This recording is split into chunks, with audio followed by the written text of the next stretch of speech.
students. Today we will study the meaning of economics. What is the meaning of economics and how many types of economics is and on what scale or what aspect it works. So let's begin. Economics. Economics is a social science which studies the way a society chooses to use its limited resources, which have alternative uses, to produce goods and services and to distribute them among different groups of people. Students, in our previous video of economic problem, we have studied that the economic problem is a problem of choice. So basically the definition of economics also based on this. So here the economics is a kind of social science जिसे हम अपनी society से relate कर रहे हैं in terms of our limited resources which can be used for alternative uses and to distribute them among different group of people so that this activity goes on. Here a question arises, what is economics all about? Economics is all about making choices in terms of in presence of scarcity, as we know that scarcity is an important issue in economics. It studies human behavior as a relationship between means and ends. Economics basically studies the human behavior as a relation between the means and ends, that is, the resources and human wants. How can we use the limited resources to make their alternative uses for satisfying human wants? Economics aims to ensure that resources are used in the best possible manner. That's why we study economics. Now let us study. There are two kinds of economics. First, positive economics, and second, normative economics. Positive economics is based on the valid facts.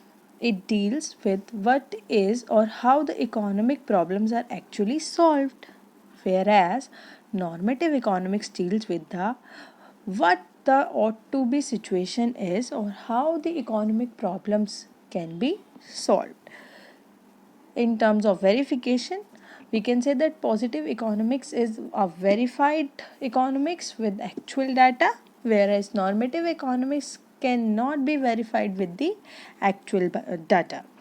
Third is purpose. It aims to make a real description of an economic activity. As it is based on the actual data, it makes the descriptions of economic activity, whereas normative economics is totally aims to determine the ideals. In terms of suggestive, positive economics is based upon facts, thus not suggestive because they rely on actual data, whereas in normative economics it is based upon individual's opinion and therefore it is suggestive, that is, this is a hypothetical situation.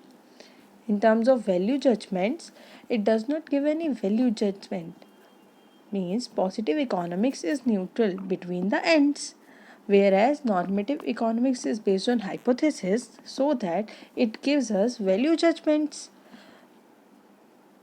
Let us discuss both of them with some examples. Positive economics example is prices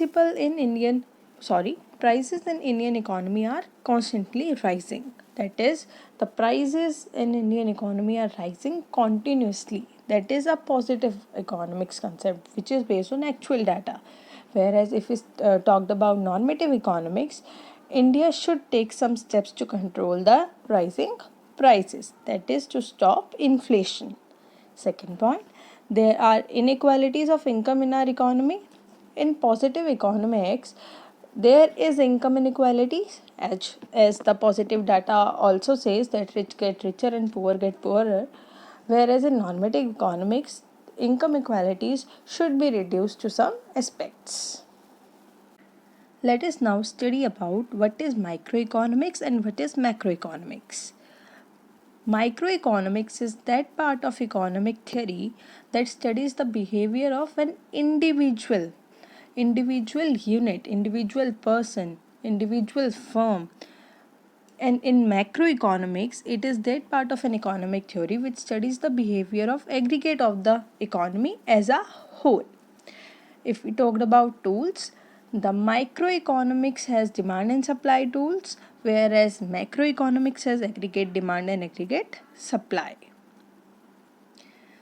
Basic objective of microeconomic is to determine the price of a commodity or factor of production, whereas in macroeconomics it aims to determine the income and employment level of the economy, because macroeconomics is based on aggregate as a whole, so it will focus on the income and employment level of the economy.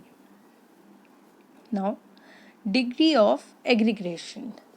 It involves limited degree of aggregation. Microeconomics is a part of macroeconomics as it is an individual unit. For example, market demand is derived from aggregate individual demands of all buyers in particular market. Whereas in macroeconomics, it involves the highest degree of aggregation. For example, aggregate demand is derived from the entire economy. Basic assumptions. Basic assumption of microeconomics is it assumes all the macro variables to be constant. That is, it assumes that national income, consumption, saving are constant in terms of aggregate. Whereas in macroeconomics, it assumes that all the micro variables are to be constant. That is, household, firms, price of individual products, etc. are constant. The other name of microeconomics is price theory, and the other name of macroeconomic is income and employment theory. Basic examples were individual income, individual output, that is microeconomics has, and in macroeconomics, national income and national output. Let us now study about the central problems of an economy. Production, distribution, and disposition of goods and services are the basic economic activities which we further study in our basic concepts video. Now, let us focus on the central problems. As we know, there is scarcity. Every society has to decide how to allocate the scarce resources to get their alternative use. So, central problem has three sectors. First, what to produce in an economy, that is, in our economy, what kind of goods we have to produce and in what quantity we have to produce. What to produce has two aspects which we studied right now, that is, what possible commodity to be produced in the economy, that is, what kind of good to be produced, consumer good, capital good, war good, etc., and how much to produce, that is, the in how much quantity these goods are to be produced in an economy. In second aspect, that is how to produce, this problem refers to the selection of technique to be used for the production of goods and services. As we know, production and consumption are the main part of economic system. So, which technique is used to produce goods and services? So, in labor intensive technique, more labor and less capital is required. So, labor intensive technique can be required. And in capital intensive technique, there is more capital and less labor utilization. So, both are the techniques we have to use in the second aspect, that is how to produce our goods, by capital intensive techniques or by labor intensive techniques. Third aspect of this is these problems are central problems, and for whom to produce is our main concern, that we are producing those goods and services, but for whom? We are producing consumer goods, war goods, civil goods, but for whom? So, for what to produce, this problem relates to the distribution of produced goods and services among the individuals within the economy, that is, selection of the category of people who will ultimately consume the goods, that is, whether to produce goods for more poor and less rich, or more rich and less poor. This problem has categorized under two main heads, that is personal distribution and second is functional distribution. Functional distribution is based on how national income is to be distributed among different groups of people, and functional distribution involves deciding the share of factors of production in total national product of the economy.